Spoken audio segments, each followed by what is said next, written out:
बच्चों, आज हम बोर्ड की परीक्षा में किस तरह के प्रश्न पत्र आते हैं इस पर चर्चा करेंगे। यह आपको मैं एक प्रश्न पत्र दिखाऊंगी और यह जो प्रश्न पत्र है यह 2017 का है। उस समय 2 प्रश्न पत्र होते थे, हिंदी विषय का प्रथम प्रश्न पत्र और द्वितीय प्रश्न पत्र। तो इसमें आपको मैं प्रथम प्रश्न पत्र दिखा रही हूँ, जबकि अब प्रश्न पत्र एक ही होता है हिंदी विषय का और सभी विषयों का। तो आइए देखते हैं प्रथम प्रश्न पत्र को। इसमें 15 मिनट आपको पढ़ने के लिए निर्धारित किया गया है और यह 15 मिनट इस समय भी निर्धारित है, आपको पढ़ने के लिए 15 मिनट दिए जाते हैं। पहला प्रश्न जो है वह हिंदी साहित्य के इतिहास से संबंधित होता है। उसमें क ख ग घ अंग करके 5 प्रश्न पूछे जाते हैं। अब जैसे आप इस प्रश्न पत्र में देख सकते हैं, पहले प्रश्न का क गोरा बादल की कथा के लेखक हैं और 4 विकल्प दिए गए हैं। पहला है सदा सुखलाल, दूसरा इंशा अल्लाह खां, तीसरा जटमल और चौथा लल्लू लाल। अब आप इस प्रश्न का उत्तर किस तरह से देंगे? तो आप लिखेंगे पहले का क और उसके बाद जो सही लेखक हैं उन लेखक का आप नाम लिखेंगे। दूसरा प्रश्न ख है पहले का, उस प्रश्न में पूछा गया है सत्यार्थ प्रकाश रचना का संबंध है। इसके भी 4 विकल्प दिए गए हैं, ब्रह्म समाज से, आर्य समाज से, प्रार्थना समाज से, थियोसॉफिकल सोसाइटी से। सही विकल्प आप लिखेंगे, ख लिख करके लिखेंगे, सही विकल्प जो है वह उत्तर आप प्रस्तुत करेंगे। ग प्रश्न है द्विवेदी युग की पत्रिका नहीं है। इसमें भी आपको 4 विकल्प दिए गए हैं। पहला है इंदु, दूसरा है प्रभा, तीसरा है मर्यादा और चौथा है हिंदी प्रदीप। सही विकल्प को चुन करके आप लिखेंगे। और फिर घ है, पहले प्रश्न का ही घ चल रहा है, फणीश्वर नाथ रेणु की कहानी है। इसके भी 4 विकल्प दिए गए हैं। पहला विकल्प है पान की बेगम, दूसरा विषकन्या, तीसरा पाजेब और चौथा चेप की दावत। अब आपको सही विकल्प चुन करके घ में लिखना है। पहले प्रश्न का अंग शेखर एक जीवनी की विधा है। यहाँ आपको इसकी विधा बतानी है। यहाँ भी 4 विकल्प दिए हुए हैं। पहला नाटक, दूसरा कहानी, तीसरा उपन्यास और चौथा निबंध। जो सही विकल्प है उसे आप चुन करके लिखेंगे। यह आपके पहले प्रश्न के 5 खंड थे, क ख ग घ अंग, और सभी के लिए एक एक प्रश्न निर्धारित है। अब दूसरा प्रश्न आता है। यहाँ पर हिंदी पद्य साहित्य के इतिहास से संबंधित प्रश्न पूछे जाएंगे। दूसरे में क है पृथ्वीराज रासो के रचनाकार हैं। 4 विकल्प दिए गए हैं, सही विकल्प चुन करके आपको लिखना है। ख है रीतिकाल से संबंधित रचना है। इस प्रश्न से भी संबंधित 4 विकल्प दिए गए हैं और सही विकल्प चुन करके आपको लिखना है। ग छायावादी महाकाव्य है। अब इसमें आपको इन चारों विकल्पों में से सही विकल्प क्या है, कौन सा महाकाव्य छायावादी महाकाव्य है, इसे आपको चुन करके लिखना है। और इसके लिए 4 विकल्प दिए गए हैं, प्रिय प्रवास, साकेत, कामायनी, पद्मावत। दूसरे प्रश्न का घ छायावादोत्तर कवि हैं।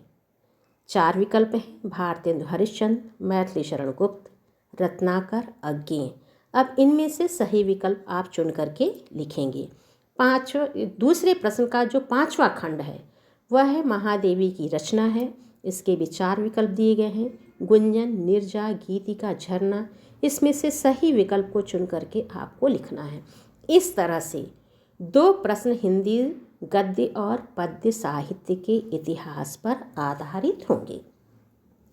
तीसरा प्रश्न जो है आपका वह गद्यांश से आधारित होगा। अब इस प्रश्न पत्र में जो 2017 का प्रश्न पत्र है, इसमें जो गद्यांश दिया गया है इसमें आपको एक संदर्भ सहित व्याख्या करनी है, जिसके लिए 7 अंक निर्धारित हैं। जबकि इस समय जो प्रश्न पत्र आ रहा है उस प्रश्न पत्र में गद्यांश पर आधारित प्रश्न होते हैं और इसमें केवल संदर्भ सहित व्याख्या लिखनी है। उसके बाद ख है उसका, तीसरे का ख, क में तो आप संदर्भ सहित व्याख्या लिखेंगे, ख में सुक्तियों की संदर्भ सहित व्याख्या लिखनी है। इस समय जो प्रश्न पत्र का मॉडल है उसमें आपको सूक्ति नहीं पूछी जाती है, केवल गद्यांश और पद्यांश पर आधारित प्रश्न होते हैं। इसके बारे में हम बाद में चर्चा करेंगे। अभी केवल प्रश्न पत्र किस तरह का आता है, प्रश्न पत्र का स्वरूप कैसा है, यह केवल मैं आपको दिखाने का प्रयास कर रही हूँ। चौथा प्रश्न आपका जो है गद्यांश से संबंधित होगा और ख उसका सूक्ति है, जबकि अब के प्रश्न पत्र में सूक्ति नहीं पूछी जाती है। पांचवा जो प्रश्न आपका होगा उसमें आपको लेखक का जीवन परिचय और साहित्यिक परिचय लिखना होगा, और उसके बाद पांचवें का जो ख होगा उसमें किसी एक कवि का जीवन परिचय और उनका साहित्यिक परिचय। फिर अगला जो आपका प्रश्न होता है वह कहानी पर आधारित प्रश्न होता है। अब जैसे यहाँ पे पूछा गया है, कहानी के तत्वों के आधार पे पंच लाइट अथवा लाठी कहानी की समीक्षा कीजिए, या ध्रुव अथवा कर्मनाशा की हार कहानी के प्रमुख पात्र की चारित्रिक विशेषताओं पर प्रकाश डालिए। तो यह कहानी से प्रश्न हो गया। उसके बाद प्रश्न आपके नाटक पे भी आता है। अलग अलग मंडल के लिए अलग अलग नाटक निर्धारित हैं। बनारस मंडल में आन का मान नाटक निर्धारित है, तो आपको आन का मान नाटक से प्रश्न पूछा गया है कि आन का मान नाटक के आधार पर दुर्गा दास के चरित्र की विशेषताएं उद्घाटित कीजिए, या आन का मान नाटक की विशेषताओं पे प्रकाश डालिए। तो यह आपका नाटक से संबंधित प्रश्न हो गया। उसके बाद आठवां प्रश्न है वह खंड काव्य पर आधारित प्रश्न है, और बनारस मंडल के लिए रश्मिरथी खंड काव्य निर्धारित है।